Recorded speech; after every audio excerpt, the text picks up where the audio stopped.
Falmerabanao indray manaraka ny Fandaharana ARAMASO izay vokarin'ny Transparency Internationale Initiative Madagascar. Fandaharana izay anasana hatrany solombavambahoaka iray isan-kerinandro. Amin'ny tian'io ity dia araka ny fanambara tamin'ny farany dia solombavambahoaka vehivavy indray no vahintsika. Tsy iza izany fa Ramatoa Johasy Eleonore solombavambahoakan'i Madagasikara, lany tao amin'ny Distrikan Vangaindrano. Falmerabanao Ramatoa solombavambahoaka ary misaotra anao nandray anay eto amin'ny toeram-ponenanao, misaotra ihany koa nanaiky ny vahiny ato anatin'ny Fandaharana ARAMASO. Ya, misaotra amin'ny fitsidiana ary miarabanao miaraba an'ireo mpanaraka amin'ny fandaharana, miaraba manokana zany ireo izay avy any amin'ny Distrikan Vangaindrano amin'ny faritra Atsimo Atsinanana. Misaotra indrindra Ramatoa solombavambahoaka ny fanontaniana rehefa manomboka ohatr'izao ny Fandaharana ARAMASO dia matetika fanontaniana momba ny député. Inona ny mety ho azo fantarina momba an'izany hoe député Johasy Eleonore zany inona ny lalana mety nilalovanao inona ihany koa mety hoe tianao ampahafantarana ny olom-pirenena izay tsy mahalala nefa zavatra nolalovanao tao anatin'ny fiainanao. Eny tantaram-piainana ve moa hoentin'eto? Azo ambara angambany zavatra vitsivitsy maromaro. Voalohany indrindra moa zany ny tenako renim-pianakaviana. Mananjanaka efa ataoko hoe efa lehibe telo mianadahy satria efa nahavita fianarana efa miasa daholo amin'izao fotoana izao. Manarakaraka an'izay raha ny tenako manokana eo amin'ny lafiny asa dia tany amin'ny sehatra tsy miankina no tena no trandrahako zany sy nandaniako taona maro. Ny asako consultante nanampy ny fanjakana malagasy nandritra ny 15 taona mahery amin'ireny tetikasa fampandrosoana ireny. Nisy ohatra hoe ny tetikasa momba na fanavozana ny fananantany, tetikasa ohatra momba ny navozana ny sehampamokarana tao amin'ny indostria. Dia eo ihany koa tamin'izay indostria izay ny asa tao amin'ny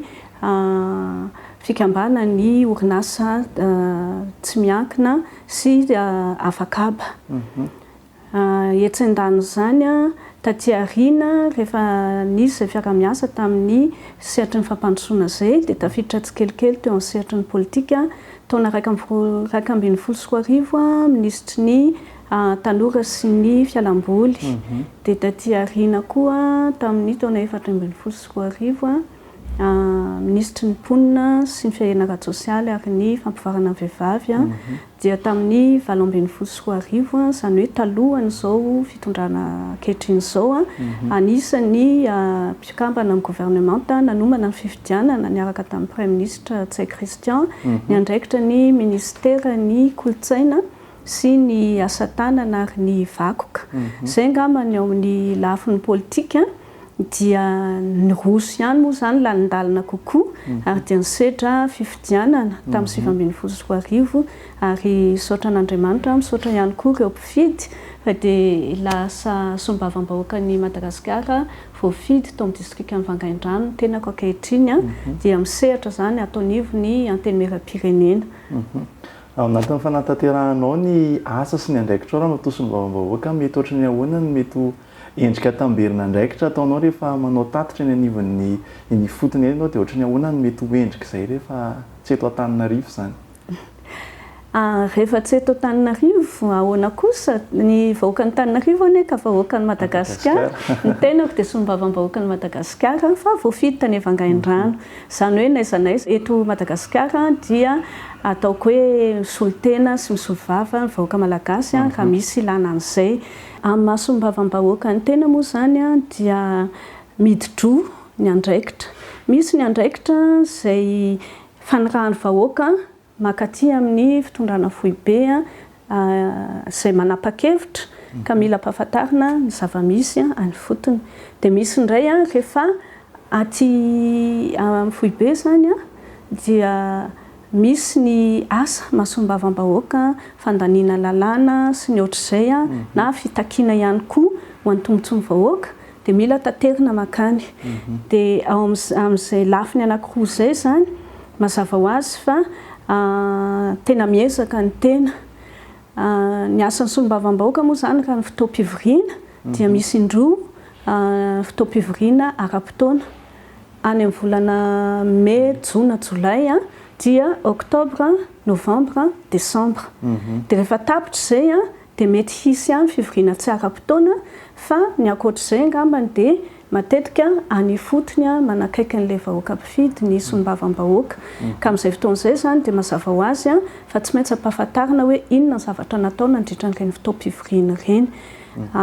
Resaka fandaniana lalàna voalohany indrindra mazava ho azy satria ohatra hoe tamin'ny farany teo zao fandaniana ny teti-bolam-panjakana dia ampahafantarina hoe lany io teti-bolam-panjakana io dia inona sy inona avy ny zavatra ao anatiny satria izay ihany koa no ahafahan'ny vahoaka mandray andraikitra sy manao fanaraha-maso satria manana an'izay andraikitra izay ihany koa ny vahoaka tsirairay ny olom-pirenena zany. Etsy andanin'izany dia misy ihany koa ny ataoko hoe fampahafantarana hoe iza sy iza avy ireo tompon'andraikitra fanjakana nanaovana fitaraina na fitakiana nentina ihany koa nampahafantarana hoe inona mitranga ny seho ohatr'izay dia ny tenako manokana izay dia tena miezaka amin'izay ihany koa ary raha misy taratasy fanaovana amin'ireny minisitra ireny dia matetika tanteriko amin'ny vahoaka hoe nanoratra taratasy momba an'izao dia izao ny valiny satria tsy ho an'ny tenako ilay izy fa ho an'ireo vahoaka maniraka ireo. Manarakaraka an'izay misy ho eo ilay hoe avy any amin'ny vahoaka indray miakatra makaty amin'ny fitondram-panjakana fohibe dia tsisy hafa an'izay ihany koa rehefa voarainy fitaraina na hita ny tranga miseho dia mandondomba ambaravarana mampahafantatra ary indrindra mitady vahaolana dia rehefa misy moa ny vahaolana dia tsy maintsy miverina makany ihany. Ka io efa fomba fiasa tsy hoe solombavambahoaka ankehitriny dia manao an'izay fa tamin'ny sehatra rehetrarehetra ny asako dia tsy maintsy misy foana ny iraka ny tanterahana ary tsy maintsy mitatitra hoe nanao ahoana ny fanatanterahana an'ilay izy inona ny vokatra, inona ny mbola andrasana, aiza ho aiza ny lesoka dia inona koa ny mety ho fanatsarana satria ny tombony lehibe amin'ny solombavambahoaka zany dia misy feim-potoana mazava tsara ohatranay zany dia 5 taona eo foana dia mety tamin'ny voalohany mbola ataoko hoe mitsapatsapa ihany dia mendalana zany ohatran'ny tenako izao efa manakaiky ny 2 taona izay no nandraisako n'ity andraikitra ty dia hitako hoe efa hafahafa kokoa ny fomba fanatanterahana an'izay na ny fanaovana ny tatitra nisy fampiasana ny radio inona moa zany onjam-peo any fotony dia misy ihany koa ilay mitety mihitsy commune mba miezaka zany tamin'ny taona lasa aho zao volana septembre tsidika ny faritra avaradrano ny distrikan Vangaindrano dia volana octobre indray nandeha taty amin'ny périphérie atsimo ny distrikan Vangaindrano niona tamin'ny be ny tanàna sy ny mpanolotsain'ny tanàna sy olona vitsivitsy amina commune maromaro napahafantatra satria hitako hoe tsapako hoe na miteny amin'ny radio tsy ny olona rehetrarehetra maheno an'iny gazety teo moa tsy misy dia izay zany niezaka vaovao everina hoe nanatsarana dia ho hita eo indray hoe ohatra n'inona indray ny tokony atao amin'ny fotoana manaraka. Sotra Ramato solombavambahoaka anatin'ny aramaso moa dia misy lohahevitra anankiray ihany koa resahana natao fandaharana dia miresaka valanaretina Covid-19. Fantatsika fa manomboka miazakazaka indray ny isa ankehitriny sy ny isan'ny marary manerana izao tontolo izao ihany koa efa tonga amina dingana avo be ry zareo amin'ny resaka Covid-19. Manoana mety ho fahitany solombavambahoaka Johasy Eleonore ny fitantanana n'ilay crise teo Covid-19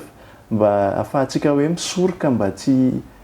hitsofoka ao anatin'izay indray tsika inona ny tsara sy tonona, inona ny tsara tazoma, inona kosa ny tokony hatsaraina ao anatin'ny fitantanana zany. Ia, isaorako anao izay fanontaniana izay satria tena anisan'ny zavatra niantraika be sy navezatra tamintsika sy ny firenena maneran-tany moa ty valanaretina ty ary mampalahelo fa mbola mitohy izy ankehitriny ary zavatra ho teneniko voalohany angambany dia hoe mila mizatra ny tsirairay miaina ao anatin'izany valanaretina zany ka ny fitandremana rehetrarehetra izay efa fantatry ny tsirairay zany dia tokony hamafisina ary tokony tandrovana lalina mafy mihitsy. Etsy andany zany raha ny fitantanana teto amintsika mikasika ny Covid-19 dia iaraha mahita aloha fa tena be dia be kosa ny ezaka natao fitondram-panjakana. Na izany na tsy izany nefany raha ny tenako manokana dia manakambara ihany hoe ohatra ny hitako hoe mbola misy fanatsarana be dia be azo atao. Voalohany indrindra aloha amin'ilay mpahazo tombotsoa fanampiana noho ny Covid-19 zahay tany amin'ny faritra dia ohatra ny ataoko hoe mahatsiaro ihany somary ankilabao. Tsy mitovy ny fitondrana. Ohatra matetika hoentiko rehefa tsy ny afaka ny asa ny taxi brosy dia nahazo fanampiana ny mpitatitra taty an-drenivohitra. Nefa ny tany aminay tena tsy nahazo mihitsy na farafahakeliny ary. Nefa rehefa ny zotra tsy mandeha dia ny lohany anankiroa samy tampona daholo. Maninona raha ny guichetier mpitatitra entana sy ny rehetrarehetra manodidina fitaterana aty Antananarivo nahazo fanampiana. Naninona tany Vangaindrano tsy nahazo fanampiana. Na ataoko hoe kapoakam-bary tokana ary tsy nahazo. Dia izay izany ilay hoe satria ve ny any vitsy, satria ve ny any maninona lavitra, tsy haiko ny antony. Fa izany zavatra izany tokony heverina ihany ary mino fa tsy Vangaindrano rery fa maromaro ny toerana ohatran'izany.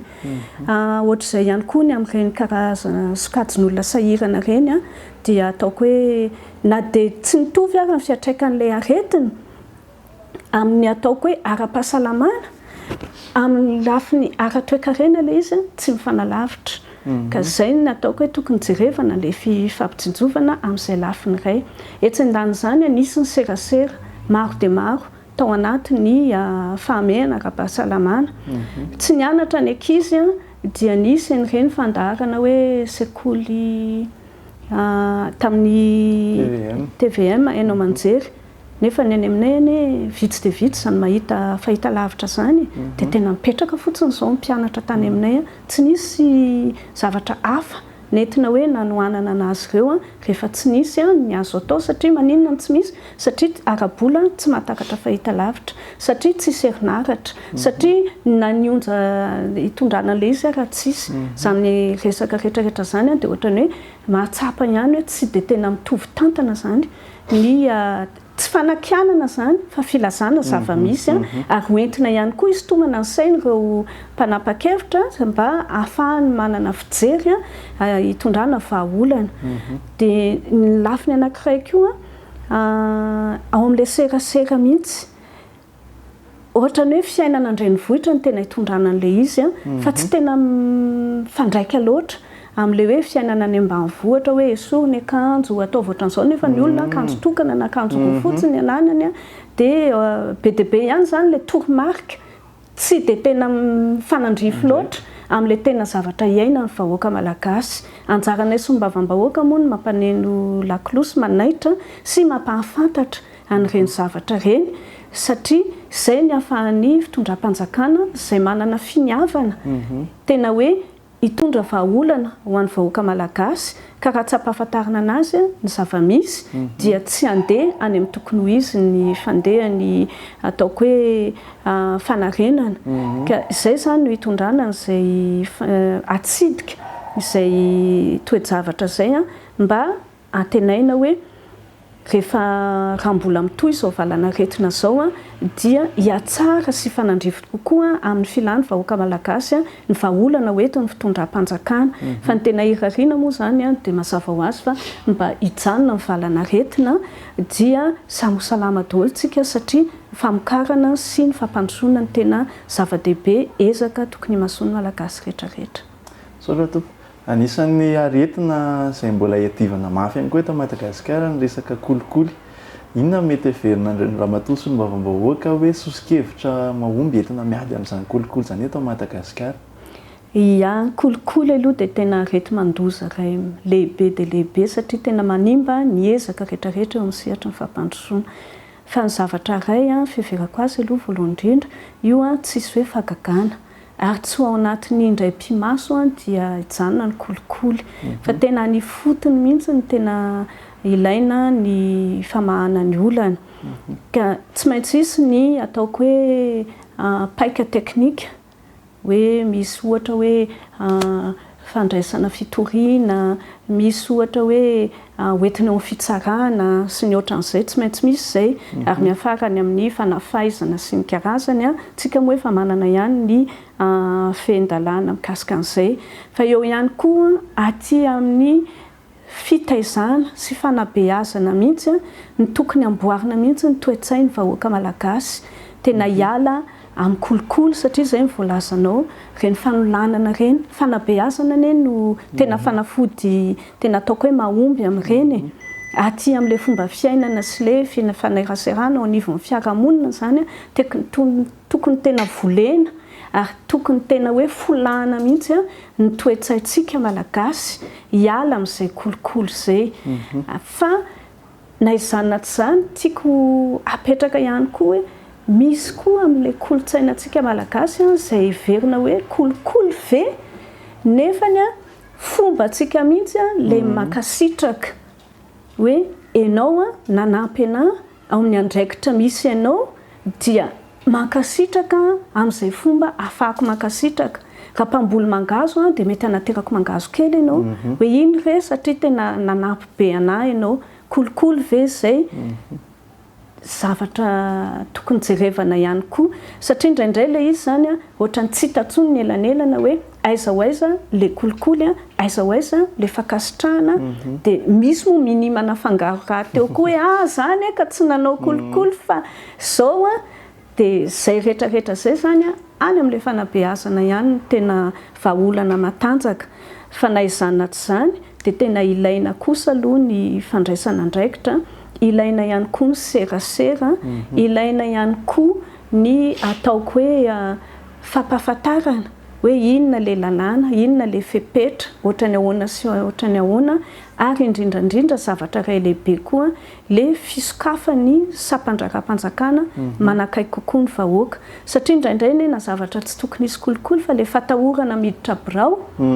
dia mitarika makany amin'ny kolikoly satria misy fetsifetsy hoe alao fa rehefa tsy hoakany ianao dia zany anao azy fa zao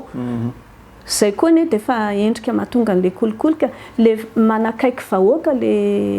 ataoko hoe mpiasam-bahoaka dia mety ataoko hoe efa anova zavatra be dia be mihitsy satria tsisy tsony le mpalelanelana maka ny tombony eny antsefatsefany eny. Verina kely amin'ny resaka Covid-19 toara matosony vahoaka hoe araka fahitanao azy hoe mena ny toerana sahaza azy ihany anteny mera-pirenena atao anatin'ny fitantanana ny crise Covid-19 nomena ny toerana sahaza azy ve io moa zany araka ny voalazako teo midina miakatra zahay solombavambahoaka dia arak'izay voalazako izay mampahafantatra hoe nanahoana ny fitrangany nanahoana ny fiantefany tany amin'ny vahoaka mokoa ny fitondrana mpanatateraka zany dia tompona andraikitra feno izy amin'ny famahana olana sy ny fiatrehana reny valana retina reny ka fahamehana ny resahantsika dia mazava ho azy fa tsy voatery angamba mandalo amin'ny ambaratonga rehetrarehetra sy ny ohatr'izay na izany na tsy izany kosa raha fahombiazana ny tedavina ka tiana hoe hiantefa marina ny amin'ny vahoaka ataoko angamba fa tsy azo hidivirana le solombavambahoaka ary tao anatin'izay nefany noho ny fahamehana noho ny antony maro samihafa dia ohatrany hoe nisy any na tsapy zahay hoe voadingana indraindray ao anatin'ireny rehetrarehetra reny satria nisy ihany koa ny tranga hoe nisy tokoa le fanampiana fa netefa tany amin'le tsisy satria tsy nakana hevitra le solombavambahoaka tonga tany amin'ny faritra fa tsy tonga tany amin'le fokotany na le commune tena tokony atefany na tsy tonga tany amin'le sokajiny olona tena tokony ny sitraka sy nahazo an'le fanampiana satria tsy ampy le fifanakalozana io moa zany sarotra ny manome tsiny tena efa tompona ndraiky mpanjakana ambony ary mahatsapa sy mahafantatra fa rehefa tena eo am-perinasa dia tsy hoe misy zavatra mandeha ho azy zany na hoe tena lafatra fa matetika dia tsy maintsy eo vao mijery hoe ohatrany ahoana sy ny ahoana ny fitrangany sy ny zavatra tokony andraikitra tokony ho raisina fanapahan-kevitra tokony ho raisina ary eo indrindrany ny mahatonga ny hoe ny androm-panjakana eto Madagasikara dia mifameno. Tsika manana antenimera-pirenena, antenimera-amdoholona, manana ny fitondrana mpanatanteraka, manana ihany koa ny any amin'ny fitsarana sy ny rehetrarehetra. Amiko na resaka kolokolo io, na resaka Covid-19 io, na resaka sehampamokarana sy fampandrosoana, fampianarana sy ny rehetrarehetra, tokony hipetraka mazava tsara izay hoe inona ny fifamenoana, inona ny fifanomezan-tanana tokony atao sy ny fifampiainona. Tokony hifampiaino hoe ahoana ny hevitry ny averia sy ny ohatran'izay, izay mitondra makany amin'ny fahombiazana. Tonga sahatra eto amin'ny faran'ny fandaharantsika Ramatoa solombavambahoaka hoe misy hafatra tianao ampitaina amin'ny olo-pirenena izay mifidy anao na ho an'ny olo-pirenena malagasy rehetrarehetra? Tsika moa zany efa vita sahady ny volana janoary dia ataoko hoe efa tafiditra tanteraka amin'ny taona 2024. Nefa tsy madiso angamba ny entony mbola manao firarian-tsoa